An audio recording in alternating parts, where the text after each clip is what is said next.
The horizon was tinged with red, and suddenly the sun appeared. The boy thought back to that conversation with his father and felt happy.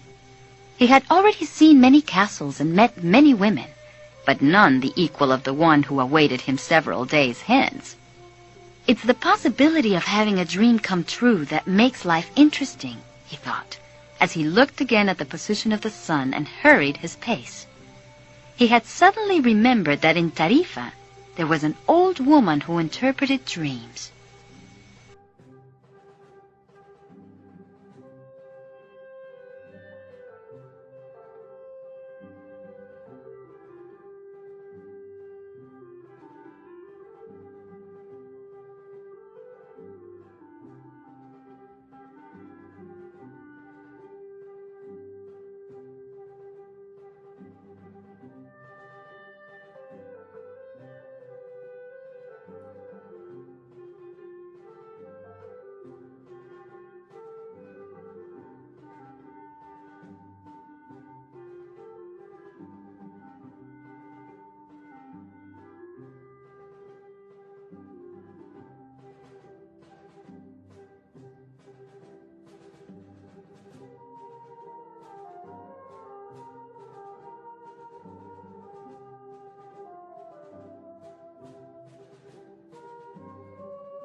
The old woman led the boy to a room at the back of her house.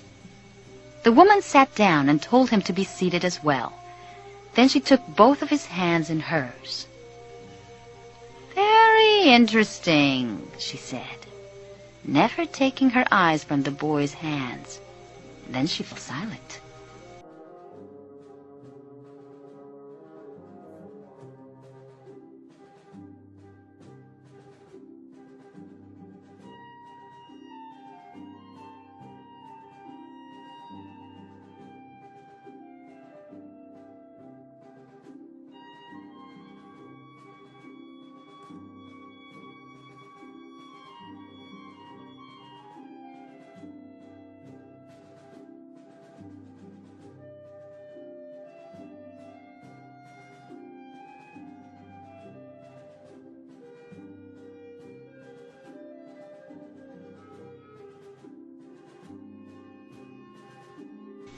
"I didn't come here to have you read my palm," he said, already regretting having come.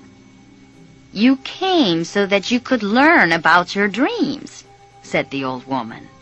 "And dreams are the language of God. When he speaks in our language, I can interpret what he has said. But if he speaks in the language of the soul, it is only you who can understand. But whichever it is, I'm going to charge you for the consultation."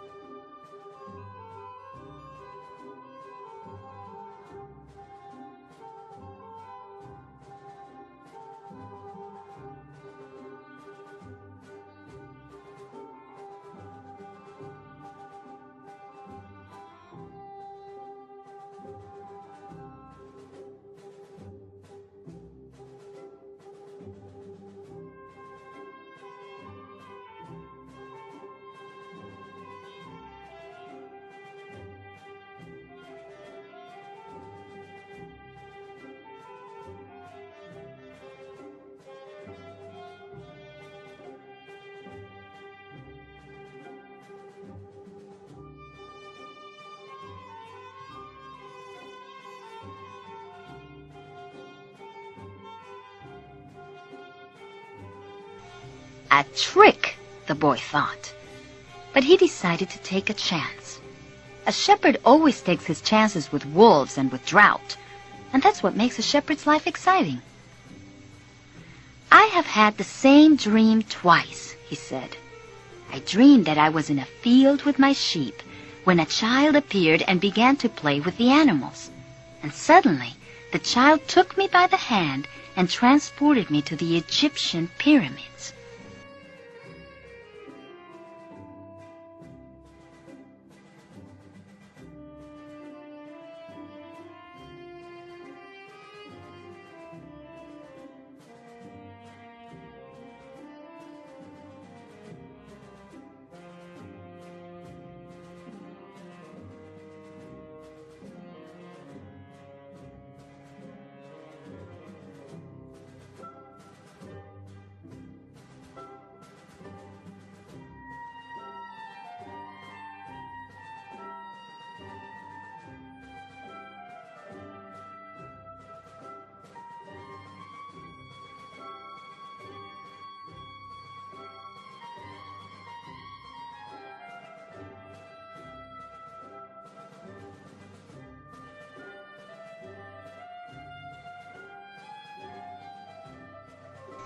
Then, at the Egyptian pyramids, he said the last 3 words slowly, so that the old woman would understand. The child said to me, "If you come here, you will find a hidden treasure."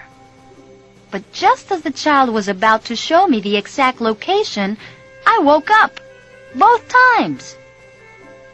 The woman was silent for some time. Then she again took his hands and studied them carefully.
"I'm not going to charge you anything now," she said.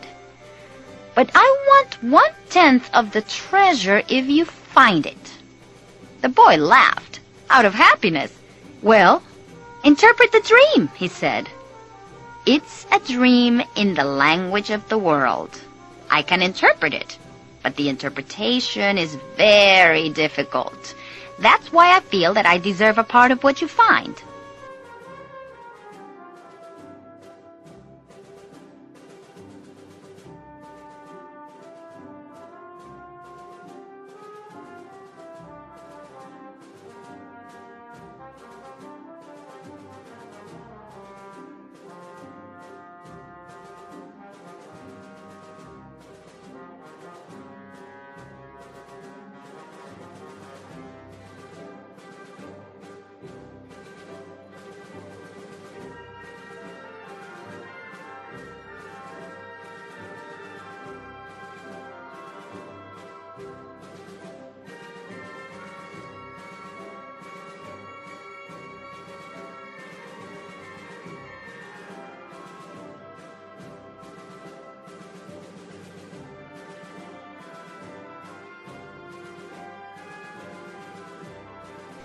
"This is my interpretation.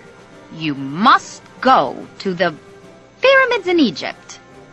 I have never heard of them, but if it was a child who showed them to you, they exist. There you will find a treasure that will make you a rich man." The boy was surprised, and then irritated. He didn't need to seek out the old woman for this. But then he remembered that he wasn't going to have to pay anything.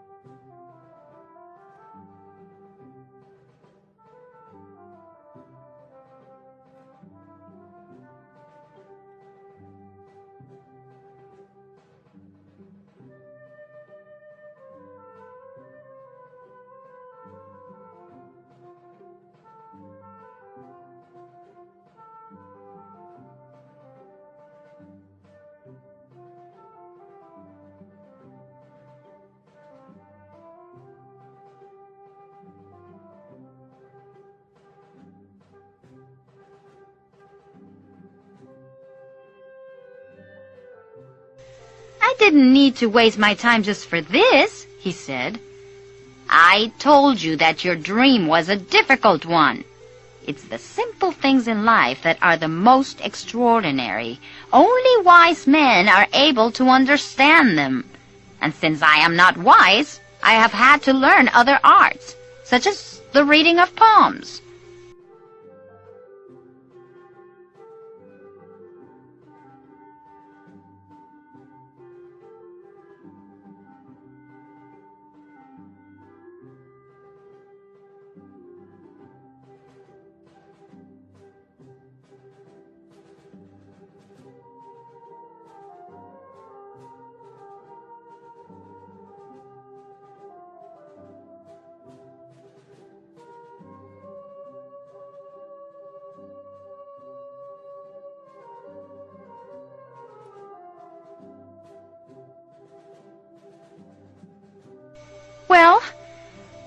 I going to get to Egypt?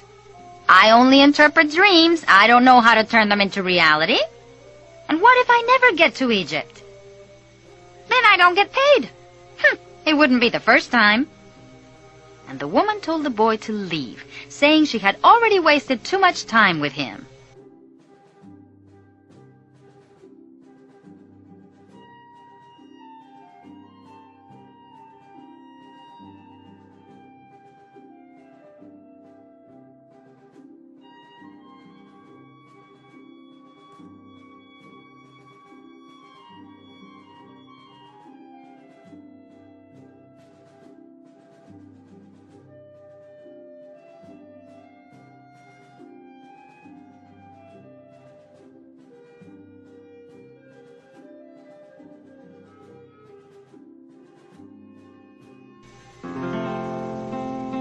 The boy was disappointed. He decided that he would never again believe in dreams.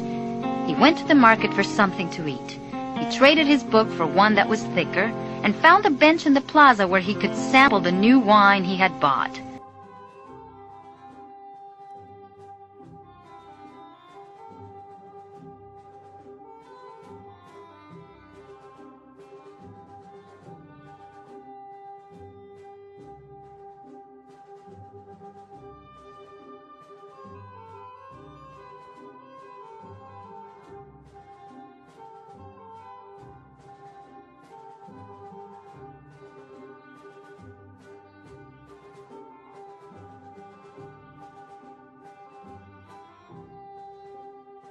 The day was hot, and the wine was refreshing.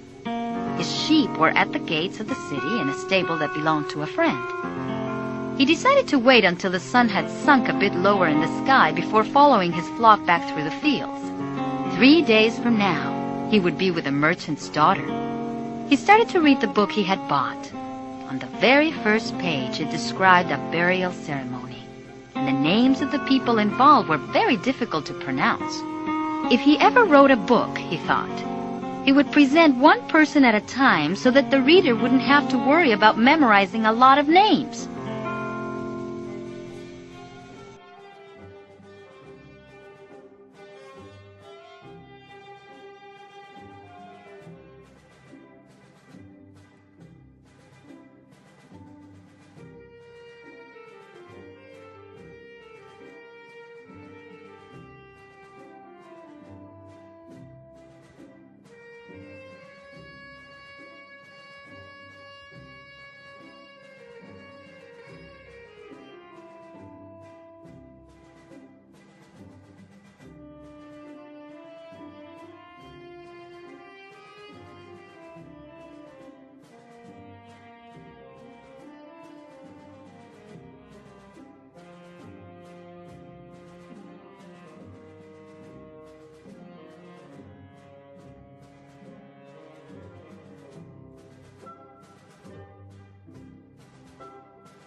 When he was finally able to concentrate on what he was reading, he liked the book better. The burial was on a snowy day, and he welcomed the feeling of being cold. As he read on, an old man sat down at his side and tried to strike up a conversation. "What are they doing?" the old man asked, pointing at the people in the plaza. "Working," the boy answered dryly, making it look as if he wanted to concentrate on his reading.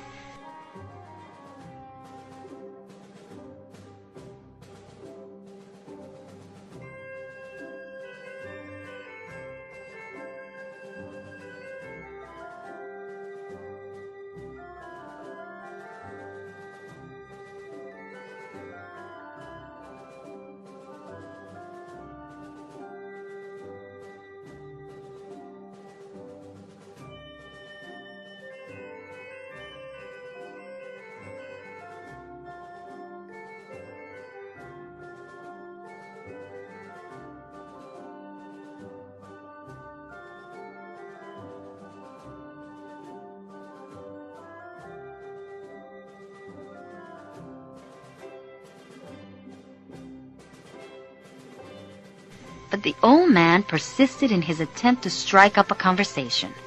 He said that he was tired and thirsty and asked if he might have a sip of the boy's wine. The boy offered his bottle, hoping that the old man would leave him alone. But the old man wanted to talk, and he asked the boy what book he was reading.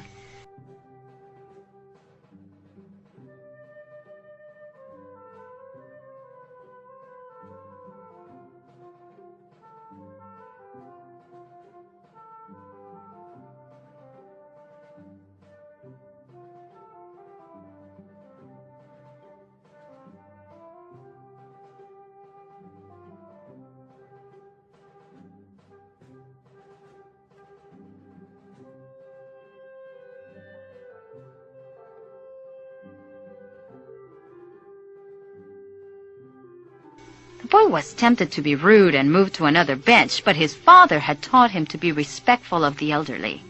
So he held out the book to the man for 2 reasons. First, that he himself wasn't sure how to pronounce the title.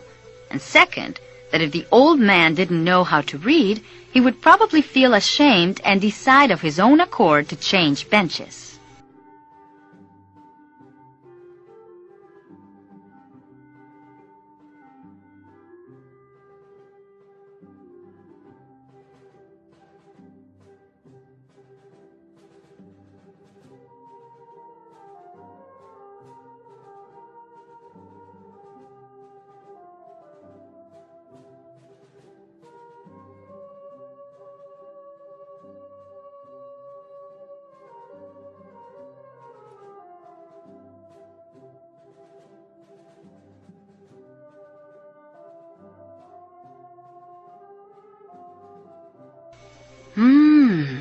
Said the old man, looking at all sides of the book as if it were some strange object. This is an important book, but it's really irritating. The boy was shocked. The old man knew how to read and had already read the book. And if the book was irritating, as the old man had said, the boy still had time to change it for another.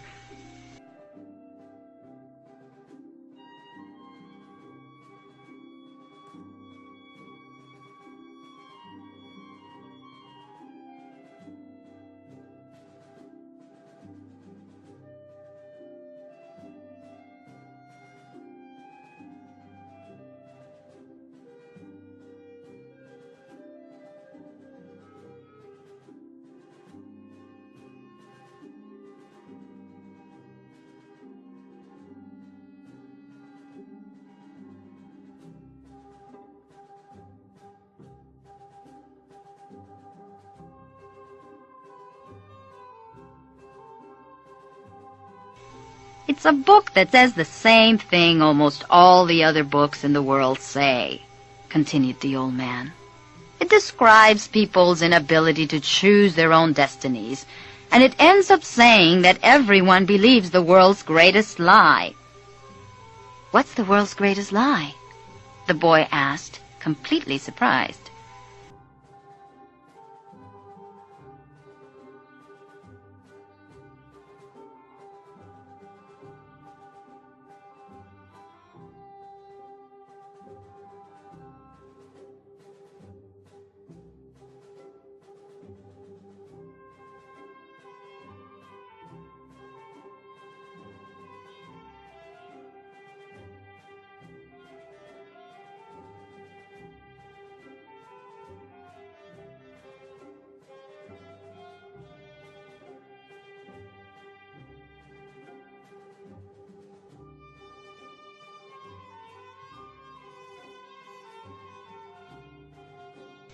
It's this, that at a certain point in our lives, we lose control of what's happening to us, and our lives become controlled by fate.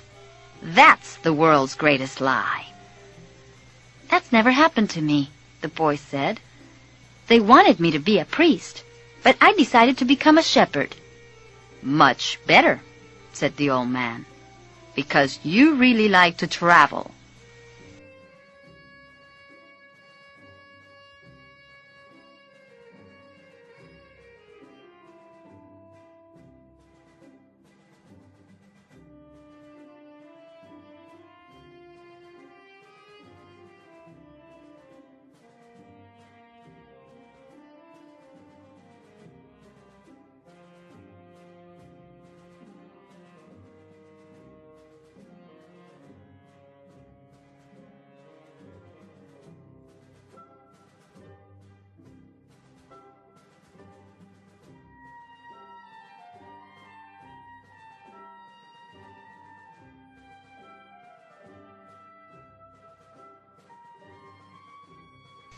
He knew what I was thinking, the boy said to himself. The boy noticed that the man's clothing was strange. He looked like an Arab, which was not unusual in those parts. Africa was only a few hours from Tarifa. One had only to cross the narrow straits by boat. "Where are you from?" the boy asked. "From many places."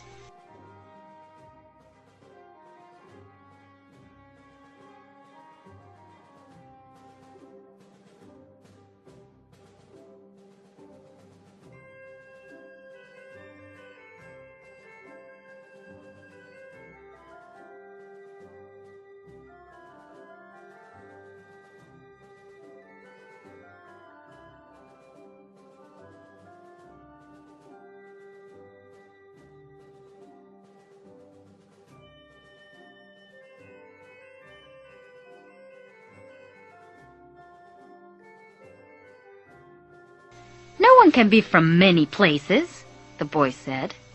"I'm a shepherd, and I have been to many places, but I come from only one place, from a city near an ancient castle. That's where I was born." "Well, then, we could say that I was born in Salem." The boy didn't know where Salem was, but he didn't want to ask, fearing that he would appear ignorant.